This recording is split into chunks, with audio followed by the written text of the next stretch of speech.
계속해서 이제 어떤 승무원의 엉덩이를 만지고 지나가다가 칠 때 엉덩이를 친다던가 이제 아가씨 이런 식으로 이제 좀 변태 같은 그런 말을 하신 분이 있었어요.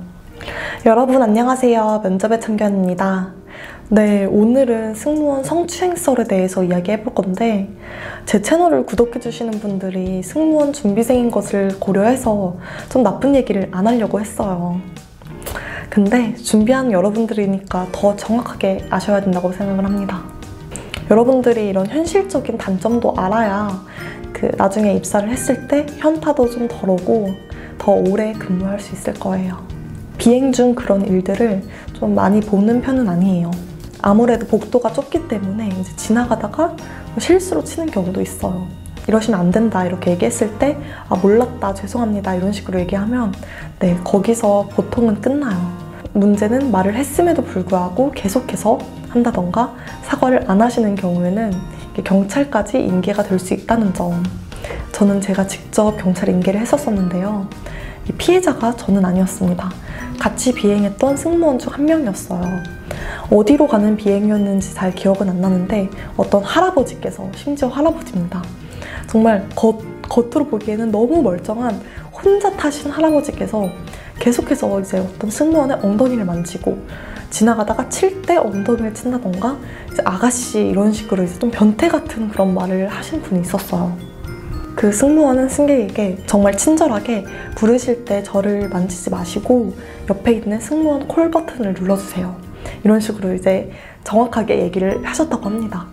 근데 말을 알아듣기는 무슨 계속해서 이제 그 행위를 하신 거죠. 그래서 이제 그 일을 매니저님께도 알리고 그 해당 편 승무원도 다 알게 됩니다. 근데 저도 그때 알게 되었어요. 그래서 매니저님께서 화가 나셔가지고 그 손님께 가서 저희 승무원에게 성추행했다고 하는데 사과해주세요. 아니면 경찰에 인계하겠습니다. 이런 식으로 얘기를 하셨어요. 근데 미안하다고 얘기를 못해서 결국은 경찰에 인계가 되는 상황이었습니다.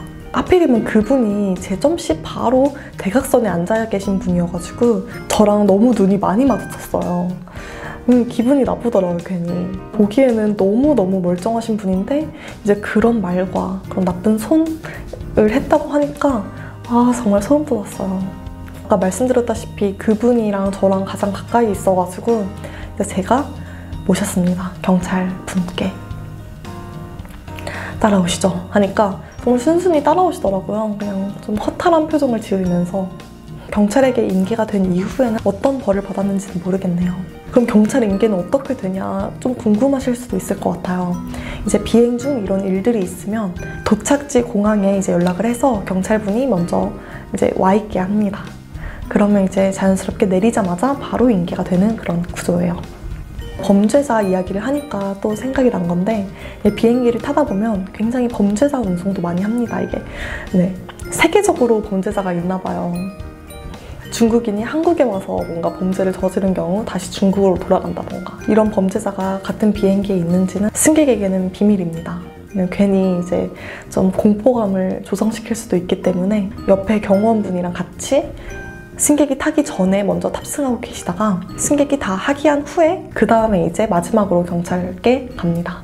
저는 처음에 범죄를 저지른 사람이기 때문에 굉장히 흉악하게 생길 거다, 험악하게 생길 거다 이렇게 생각을 했었는데 그건 편견이었어요. 심지어는 착하게 생긴 사람도 있어요. 비행 내내는 좀 허탈한 표정을 짓고 가시는 분이 많더라고요. 뭔가 창밖을 보면서 아 이제 내리면 나도 감옥에 가겠구나 이런 제가 감히 뭔가 생각을 유추해보자면 오늘 이야기가 조금 부정적인 이야기였다면 다음 영상에서는 좀 좋은 손님에 대해서 이야기해보도록 할게요. 진상 손님이 기억에 오래 남아서 그렇지 좋은 손님이 더 많답니다. 그러면 다음 영상에서 만나요. 안녕.